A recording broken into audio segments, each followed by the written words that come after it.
आज हम लोग नेपाल के इतिहास के बारे में पढ़ाई करने जा रहे हैं। नेपाल का इतिहास लिखने वाला सबसे पहले बेलायती विद्वान कर्क पैट्रिक्स थे।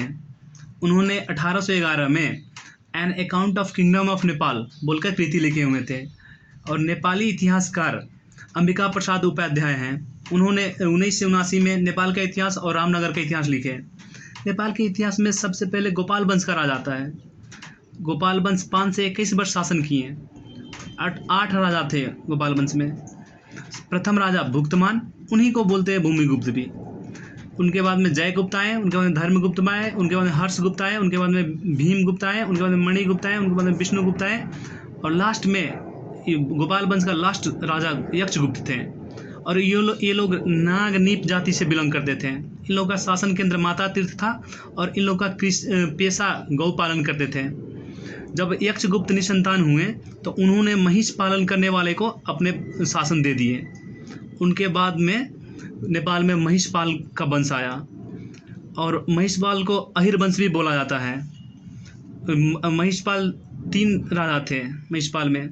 प्रथम राजा बर सिंह, दूसरा राजा जय सिंह और तीसरा राजा भुवन सिंह हुए हैं। इन्होंने महिषपाल अहिर वंश ने कुल मिलाकर 111 वर्ष शासन किया नेपाल पर। भुवन सिंह लास्ट राजा थे महिषपाल वंश का। उनके बाद में नेपाल में किरात वंश आए और किरात वंश 1118 वर्ष शासन किए। कोई बुक में तो 1500 वर्ष भी शासन किए हुए लिखा हुआ है। और किरात वंश का प्रथम राजा यवलंबर हुए और अंतिम राजा गस्ती हुए हैं। किरात वंश में 29 पुस्ता राज किया और 33 राजा। महाभारत के समय में यवलंबर को बर्बरिक बोलते हैं।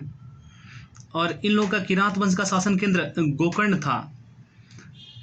अर्जुन और किरात रूपी शिव का लड़ाई छठा किराती राजा हुमती के समय में हुआ और महाभारत भी छठा किराती राजा हुमती के समय में ही हुआ। 7वां किराती राजा जीते जास्ती के समय में बुद्ध नेपाल आए अपना ज्ञान प्राप्त कर बिहार के गया से।